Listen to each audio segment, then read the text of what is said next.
go. That's streaming.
All right, 5:30.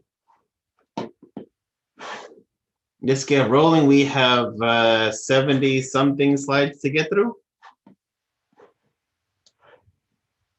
79.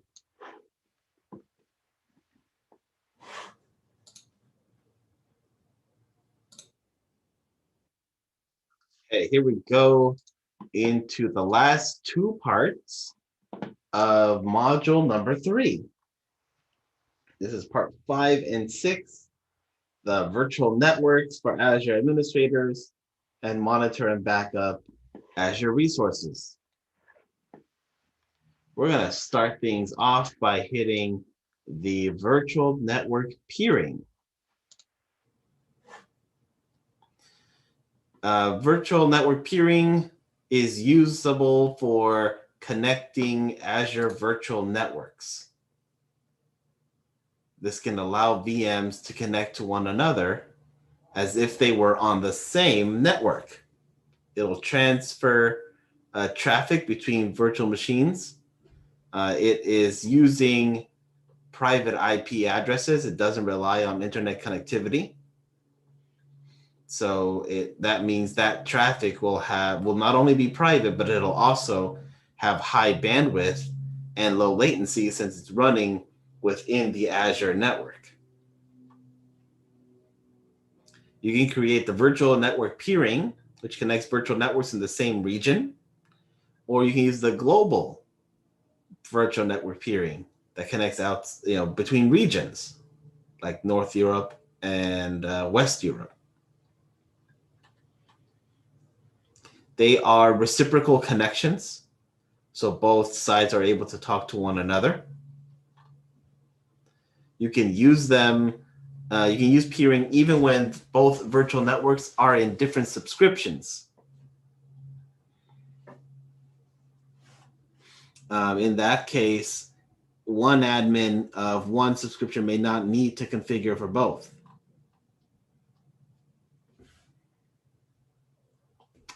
With virtual network peering, only virtual networks that are directly peered can communicate with each other. Virtual networks cannot communicate with peer of their peers.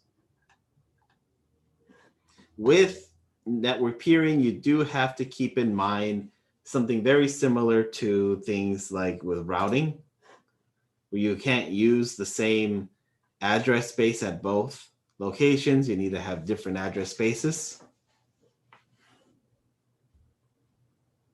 That way they don't overlap.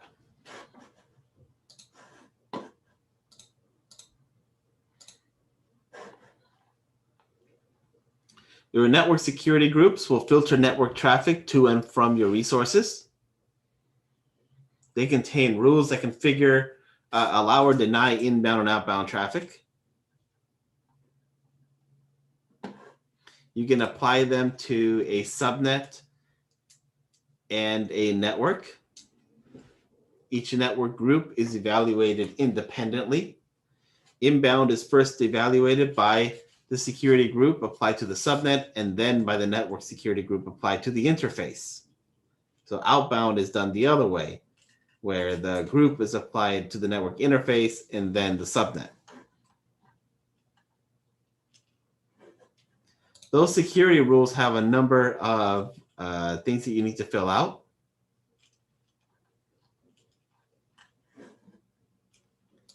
These are your default security rules that you will find, and of course you'll need to update and change them as necessary.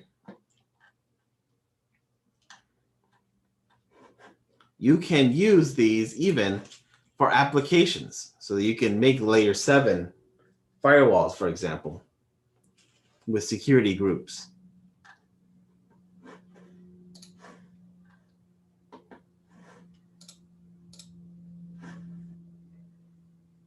You can also use virtual network service endpoints to extend your private address space in Azure by providing a direct connection to a service. These endpoints let you secure resources to only your virtual network. The service traffic remains in the backbone, so it does not go out to the world.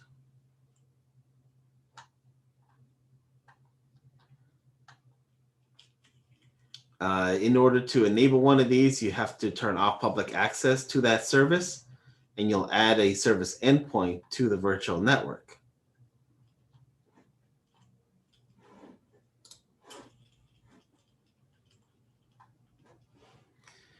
Resources that you've configured in this way, again, are not accessible from on-premise networks. To access them, you'll have to use another way, like an ExpressRoute, in order to access that storage that is now only available within the backbone of Azure.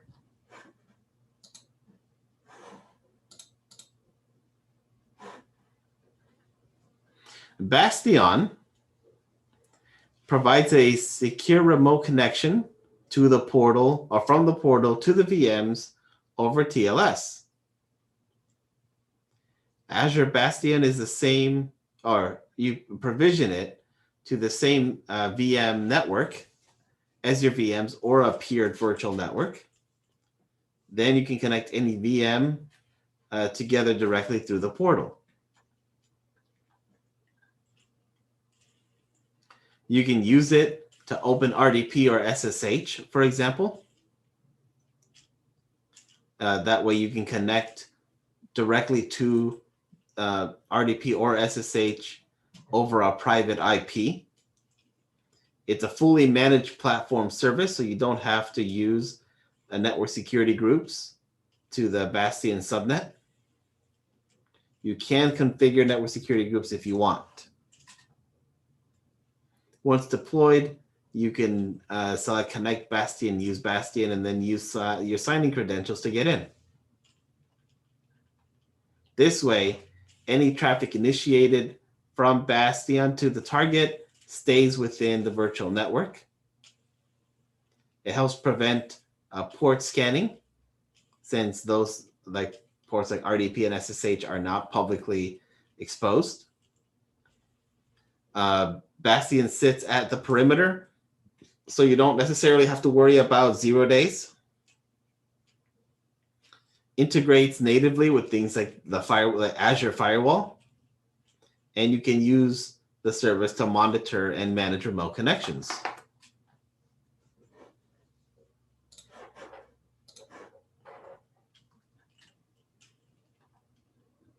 Here is really the 4-step method of how it works. You connect to a VM in the Azure portal. The browser connects to the Bastion host. The Bastion connects to the VM within the virtual network with RDP or SSH, and Bastion will stream the VM to the browser over HTML5.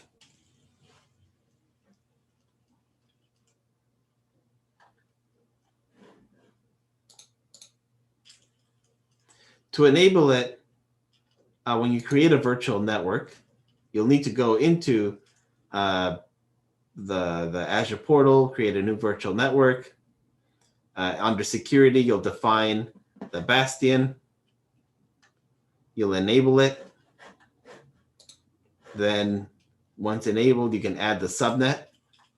to an existing virtual network.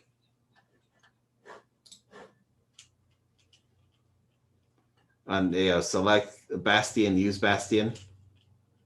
And then you can select the subnet, create a public IP, and so on that you'll need in order to connect to it.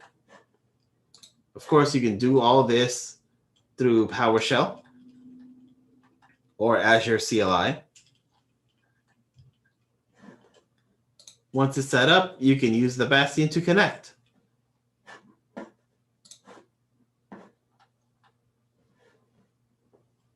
And Azure Portal provides the resources you need to be able to see any diagnostics, any logs, any that kind of stuff for the Bastion host.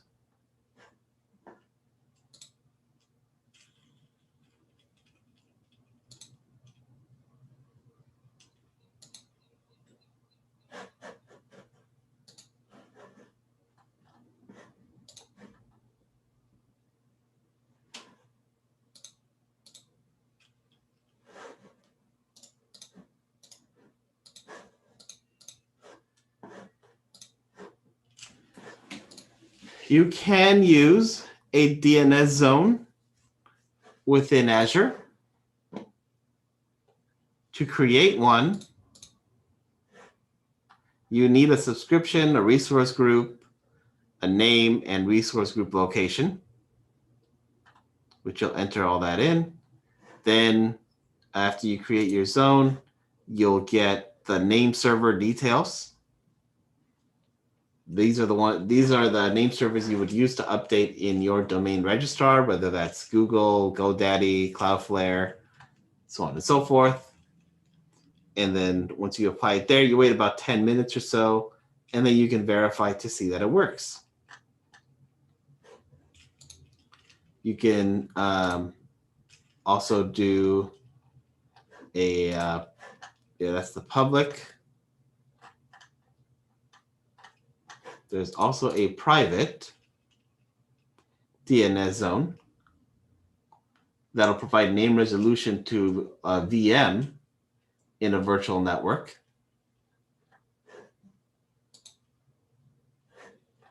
You'll identify the virtual network after applying some of that information, and then you'll link your virtual network to that private DNS zone. And you'll add the network that you want to link in there.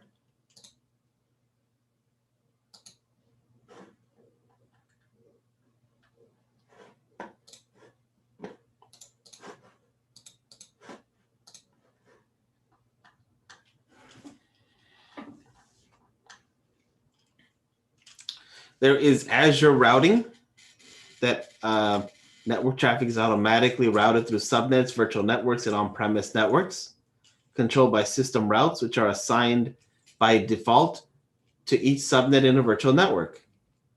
With these roles, any virtual machine that is deployed to a virtual network can communicate with all others in the subnet. You can't create or delete system routes, but you can override them by adding custom routes.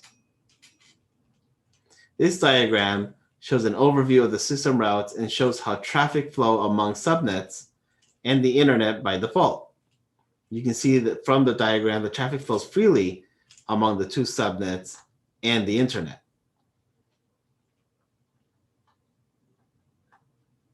Within Azure, there are additional system routes. Azure will create the routes if the capabilities like network peering, service chaining, gateway, and endpoint are needed.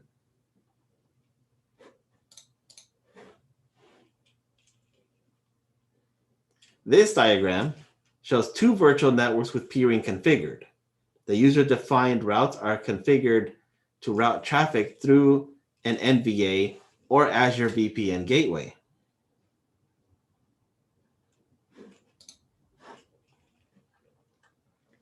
A gateway is used to send encrypted traffic between Azure and on-premise over the internet, and also backwards. The gateway will contain routing tables and any gateway services that are needed. You can also set up border gateway protocol in your on-premise network and exchange routes with a virtual network gateway in Azure by utilizing BGP.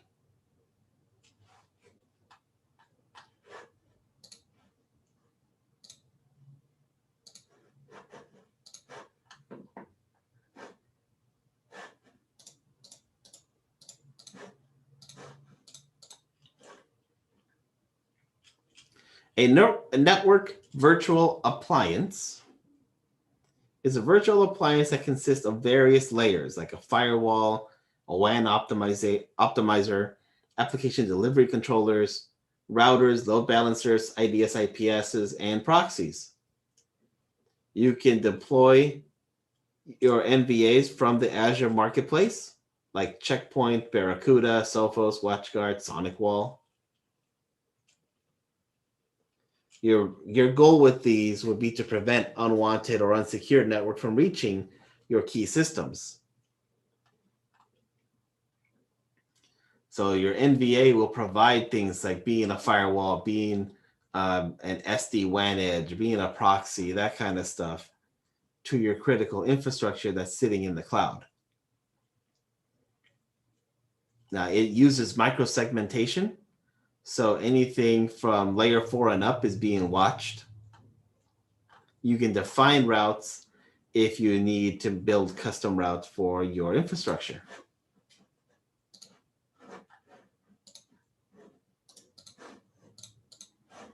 Speaking of VPN, there is an entire VPN gateway already in Azure for you. You can connect on-premise data centers to Azure virtual networks through site-to-site, connect individual devices to virtual networks through point-to-site, and connect virtual networks to other virtual networks and network-to-network. You can deploy one VPN gateway in each virtual network, but you can use one gateway to connect multiple locations, including other Azure virtual networks or on-premise data centers. You'll specify the type, either policy-based or route-based gateway. The main difference of the two types of VPNs is how traffic to be encrypted is specified. So if it's policy-based, it's specifying statically IP addresses of the packets that should be encrypted in the tunnel. It uses IKE version 1, uses static routing, and it's policy-based, so it's good for compatibility with legacy VPN devices.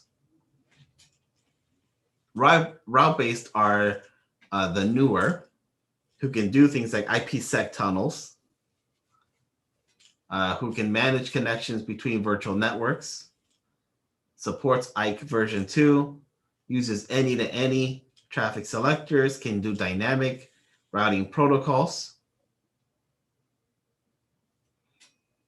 For example, using BGP.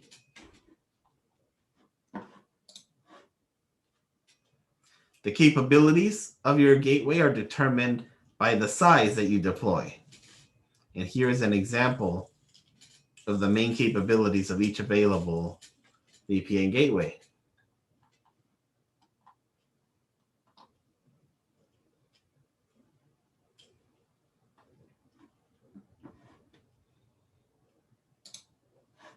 You need all this in order to deploy a VPN gateway.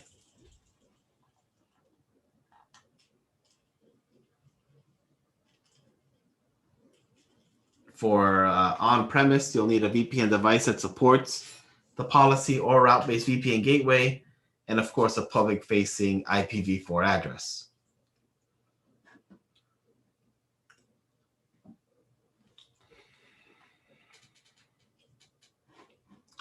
You can also set up these gateways for high availability scenarios. For example, the active standby.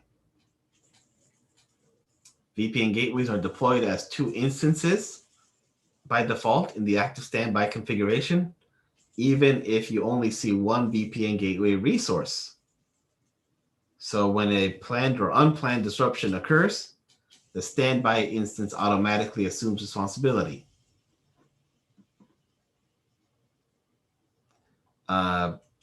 It basically waits between 90 seconds. There is also the active-active. And with the support of BGP, you can deploy VPN gateways as active-active.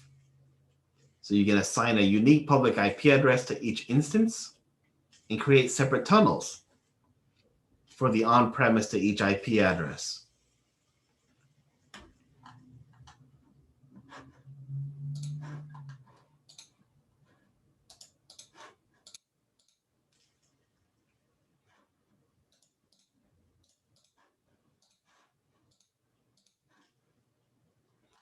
The Azure ExpressRoute lets you seamlessly extend your on-premise networks into the cloud.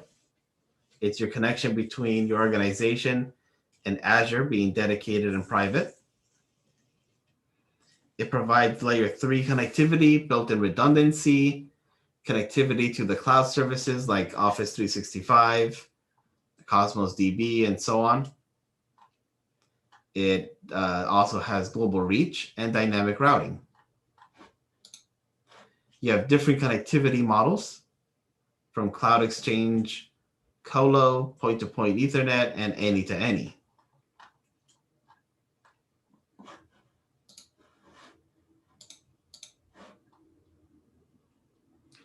ExpressRoute is in all regions and locations. You just need to work with an ExpressRoute partner. They'll provide the edge service, an authorized and authenticated connection that operates through a partner-controlled router. The edge service is responsible for extending your network to the Microsoft cloud. A circuit will provide a physical connection for transmitting data through the ExpressRoute provider's edge routers to the Microsoft edge routers. For you to use this, you need the ExpressRoute connectivity partner, the Azure subscription with your chosen ExpressRoute connectivity partner, an active Azure account, and an Office 365 account. There are a number of requirements for on-premise, like BGP sessions have been configured, translating private IP addresses used on-premise to public address using NAT, and reserving several blocks of IP address for routing traffic to the cloud.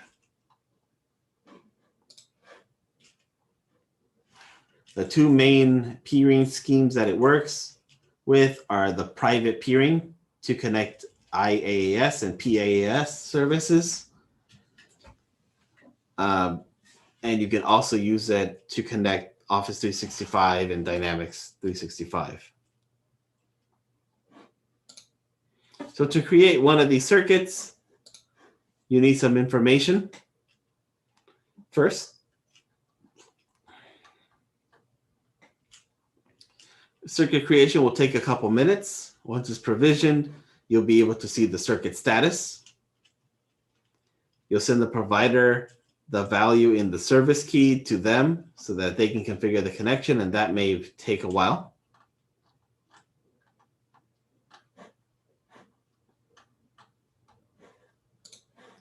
Once they give you back that information, you can create the virtual network gateway.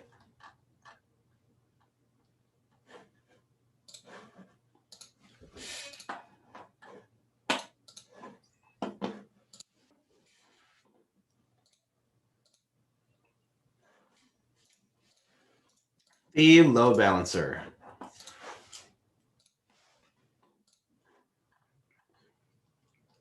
With it, we can distribute traffic across multiple VMs. Load balancer can be used to scale applications and create high availability. They use hash-based distribution algorithm.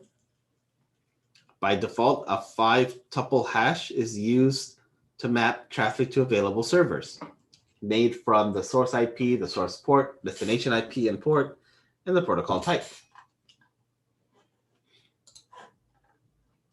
Your availability set is a logical grouping that you can use to isolate VM resources from each other when they're deployed. For example, SQL and IIS. This is useful for systems that are set up on different racks.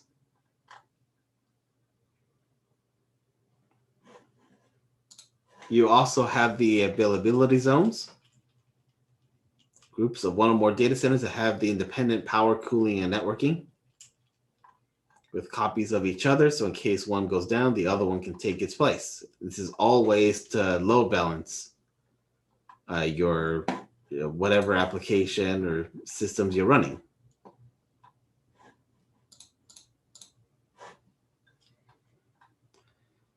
To configure a public load balancer, like I said, you have that 5-tuple hash. You also have source affinity.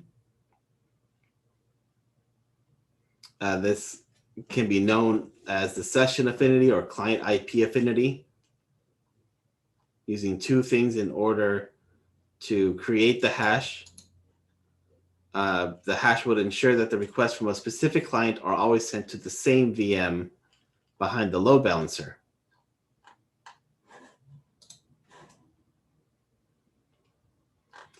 This is where you would select the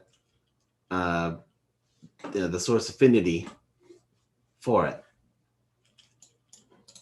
So you can add session persistence through the Azure portal.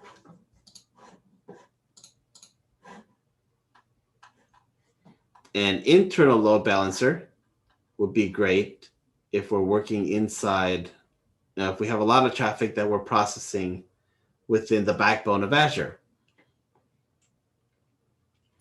The difference for an internal is for the type value, you would select internal. You would assign a private IP address, and you would place it in the protected virtual network that you wanted to handle the request.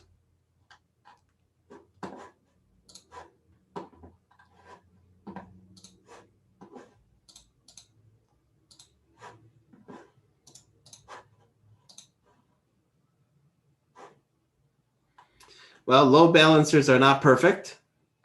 You may end up with some problems.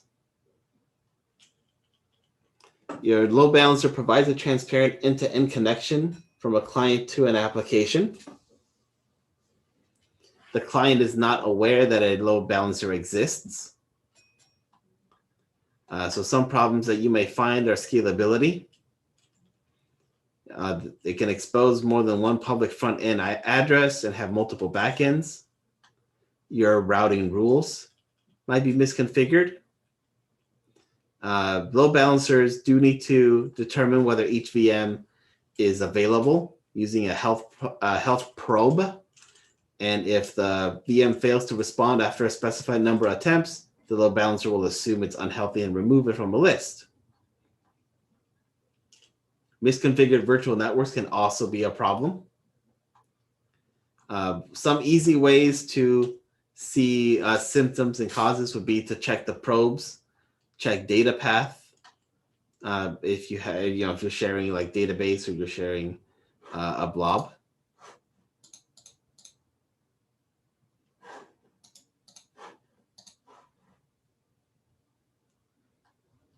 You can use the Azure Monitor to troubleshoot the load balancer and see the connectivity.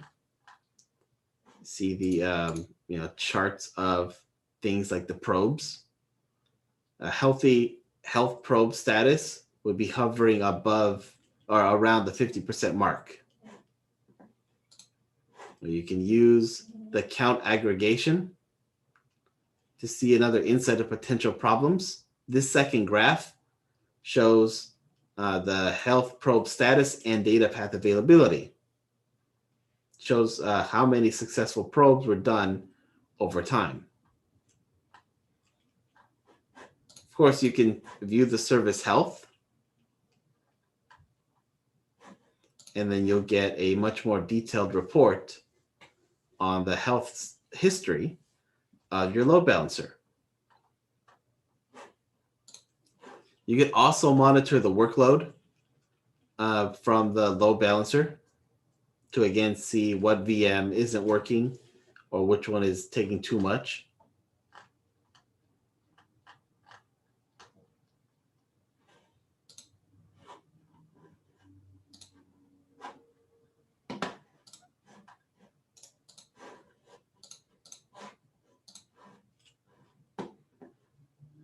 Application Gateway manages the request that client applications can send to a web app. It'll route traffic to a pool of web servers based on the URL of a request. This is application layer routing. It tends to use path-based, sending requests to different paths of the URL to a different pool of backend servers. So there'll be a different set of servers to manage anything under images and another one to manage anything under video. You can also use it to host multiple sites as well. It can also do other things like redirection, rewrite headers, and custom error pages.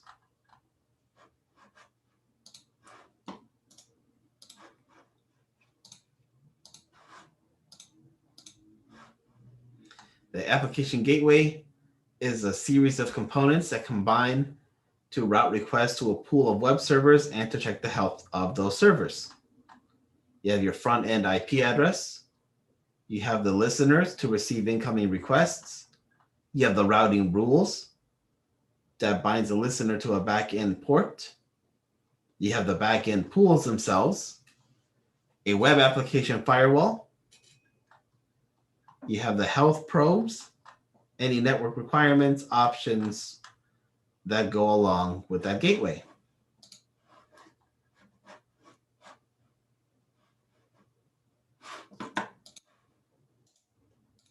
With that, we have reached the halfway point.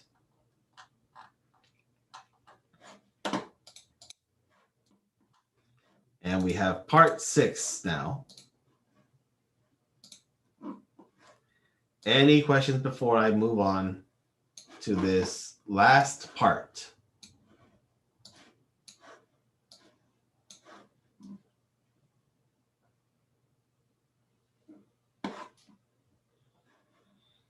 Okay, seeing none, and we shall continue.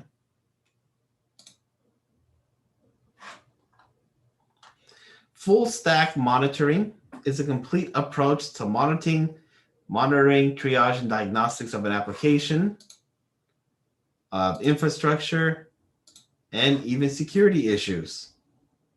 Collecting telemetry, tracking key performance, and the capability to isolate problems and perform root cause analysis.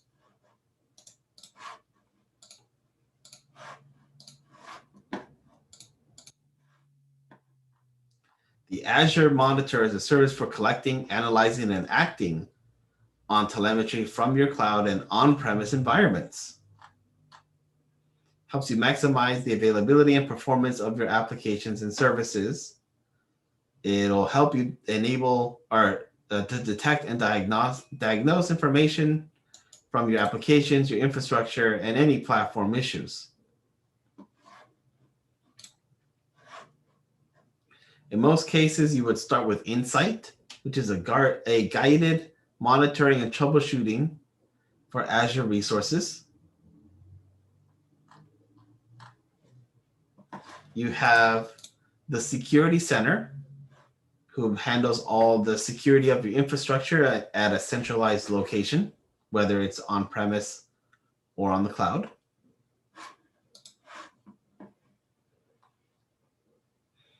It is already natively integrated into Azure services, so you just have to enable it. There's also the Sentinel, to collect data on devices, users, infrastructure, and applications across the enterprise for intelligent threat detection and investigation. You can use Sentinel to proactively hunt for threats and anomalies and respond by using orchestration and automation.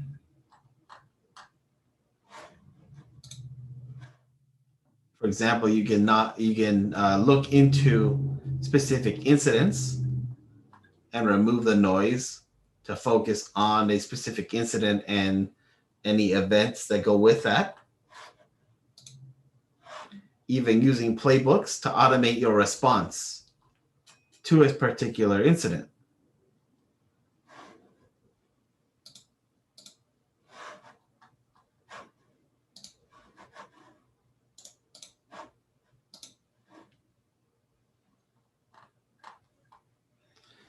You can use it with your applications. It just has to be enabled. You have to enable the collection of monitoring data in Azure Portal.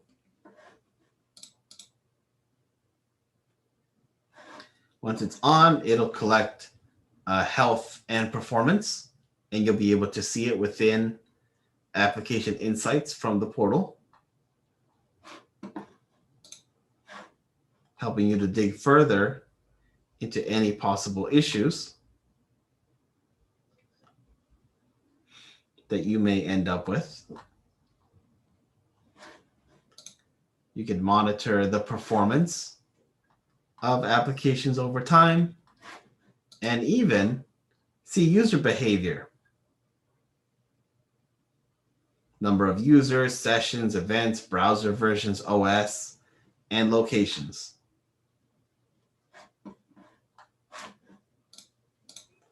You view the availability of an application as well.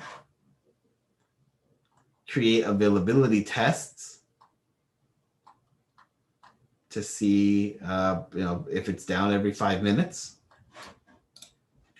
You can also create notifications to let you know when it goes down and what actions you want it to take.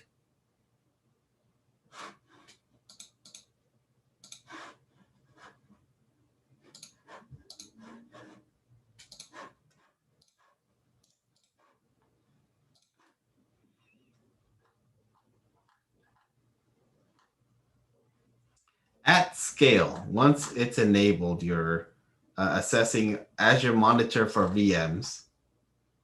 You can view the VMs and scale sets with the top end charts and top end list, as shown here. You can drill down the Azure Monitor logs for a specific event type in log analytics. You can use it to make an insight map to show connections for the entire resource group, scale set, or even individual VM. It also has monitoring for containers and for Kubernetes, with a place to create rules and actions that you want it to take automatically.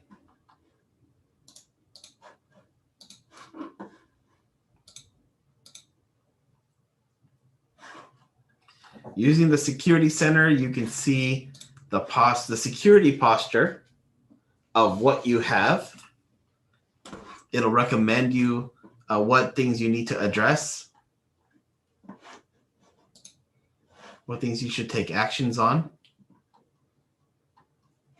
You can use it to also protect threats. It'll let you know about potential issues. And again, you can set it up to respond automatically by making the playbooks. That way you don't have to do it yourself if it happens at 2 in the morning. Or if you're busy, you can set up various incidents, gather information, and have it take action for you and just let you know what it did.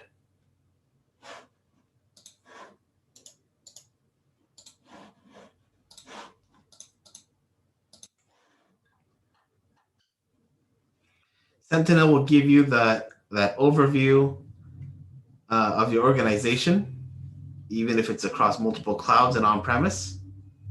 It avoids reliance on complex and disparate tools, uses enterprise-grade AI to identify and handle threats across your organization.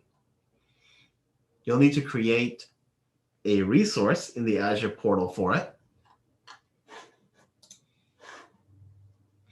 Then you'll collect data from sources, and the dashboard will show you all your data connectors, for example. You'll use the appropriate one to be the data connector for your data source. As your data is connected, Sentinel will begin to monitor and create all kinds of graphs and information for you that you can then create rules for following creation wizards. You'll be able to investigate any incidents that occur. You'll be able to see kind of like a ticket base. You see new events that are happening, things that are in progress, things that are closed. So you'll be able to take action and be able to keep track of those actions, who's assigned to, any of the details to be able to handle whatever incident it's detected. So it helps build a paper trail as you deal with issues on the cloud. And again, you can build playbooks that Sentinel can use to automatically respond to. So if you see a issue happening over and over again, you can just create a playbook, use the Logic Apps Designer to configure a blank Logic app. And so for configuring for Sentinel, you choose the kind of trigger that you want and the step-by-step process that it will do. And then it'll take care of it for you. So you don't have to worry about it later.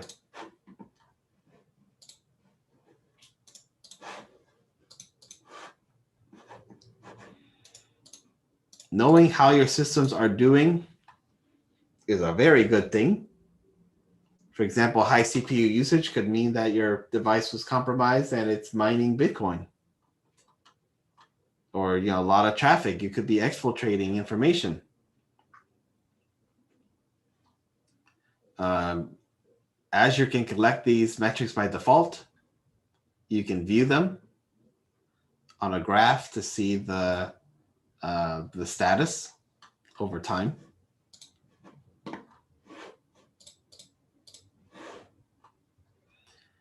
There are overview graphs that you can zoom all the way up to 30 days to 1 hour for various information.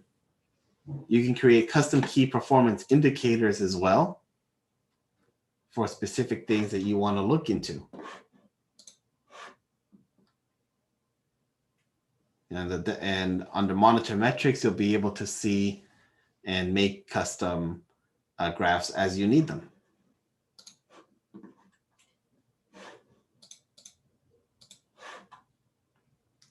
You can install an extension to collect real-time performance metrics from guest OSs along with the logs and store them in an Azure storage account.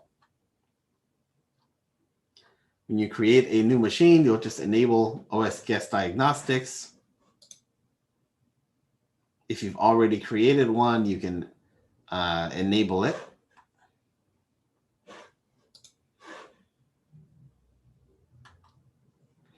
Then you can configure that extension, but you have things like the performance counters, logs, crash dumps, syslog, all that kind of stuff. Define what you want to be able to see. And it'll start collecting all that for you. Speaking of logs, Azure Monitor has the metrics and logs, the two fundamental types of data. So you can grab things like application, OS, resource, subscription, tenant. You can turn on diagnostics for even things like SQL and add agents to them.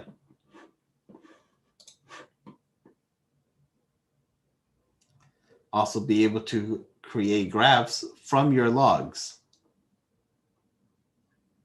So you can log your data from Azure Monitor in a log analytic workspace. Azure provides an analysis engine and a rich query language. It'll show you, the context of any problems that are useful for identifying root causes. Your metrics will be values that describe some aspect of a system at a point in time. And you can capture these metrics in near real time. They're collected at regular intervals and are useful for alerting because of their frequent sampling.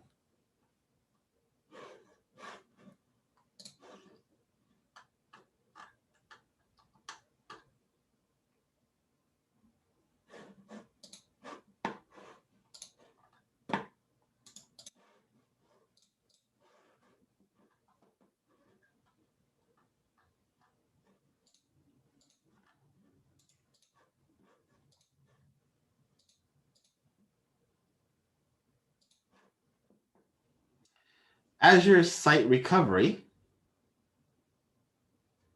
lets you replicate your virtual machine workloads between regions. So if your organization suffers an outage by a hurricane, you can have another environment that will activate and your data is all safe and fine. This provides your VM protection, snapshots and recovery points, replication to another region, and disaster drills. Disasters will happen. It's always a matter of time. So you need to set up your environment accordingly. You can use the Azure Site Recovery to manage and orchestrate your DR process, your disaster recovery process, for your Azure stuff or on-premise systems. So you'll need the Recovery Services Vault, the target resources, any outbound network connectivity, and setting up replication.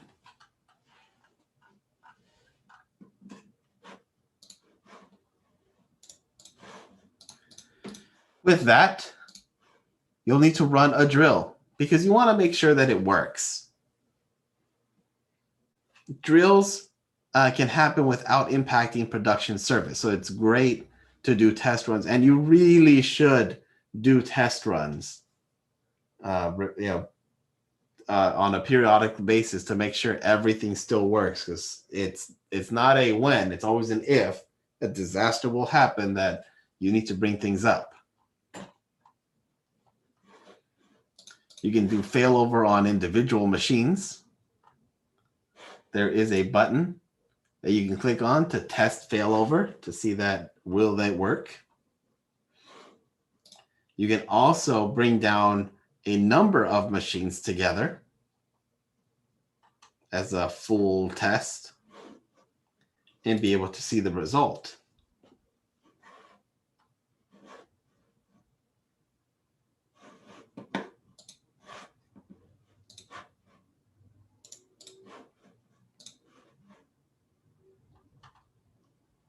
Lastly, when a VM is failed over, the replication performed by site recovery is no longer occurring.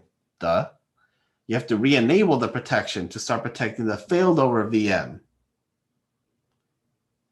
That re-protecting takes anywhere from 45 minutes to 2 hours, depending on the size and type of the VM. Unlike other processes, you must view the protection progress at the virtual machine level. This is because the synchronization phase isn't listed as site recovery job. This picture here shows you the percentage, and this one is at 64% synchronized. So just because you have a plan and it takes effect because a disaster happened doesn't automatically mean it's going to start resyncing. You have to turn that back on, and you'll need to wait for it to be resynced again from your failover location.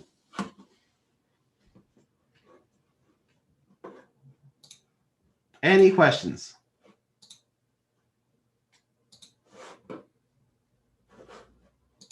Looking around, looking around.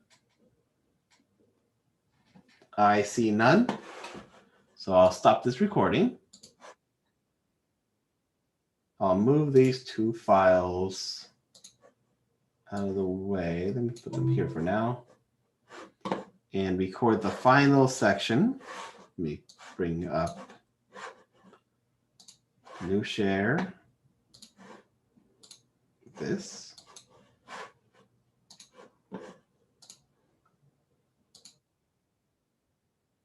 Okay. So we have completed going through all of module 3 now. Gone through all 6 parts. So as always, there is a skill submission.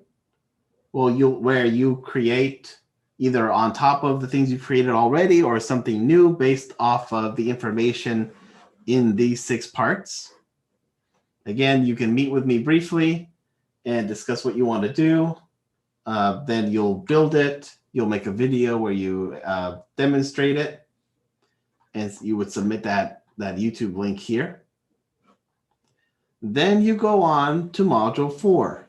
In module 4, I am letting you choose. Oops, I didn't put it on this edition. Here we go. I'm letting you choose what you want, what certificate you want to do. So you have another 4 weeks to pick what certification. We did exam AZ-104, we did DP900, and AZ-900. You pick a cert of your choice, go through it yourself, and then create a submission, a skill submission, just like you have already, for the one that you chose. Once you have completed that, you have completed the entire course. There is no midterm. There is no final. I'm not going to throw a random test on week 15 or week 16 at you. This is the entire course. So complete your skill submission for module 3. Then choose from the site that we've been using. They have a lot of certs that you can pick from.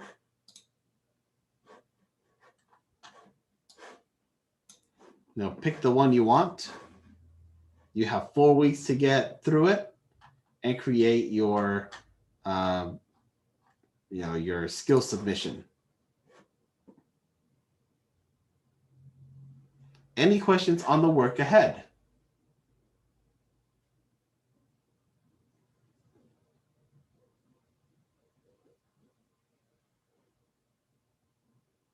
So it will need to be a cert, just like the AZ-104, DP900, and AZ-900. Because I know there are some of these who aren't certs. Those do not count. Where I'm looking for a cert that's similar to these. Those will be acceptable.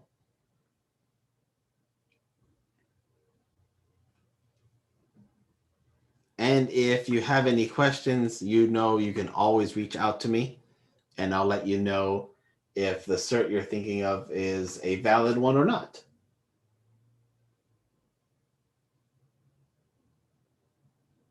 If there are no questions, then I will end the stream and stop the recording.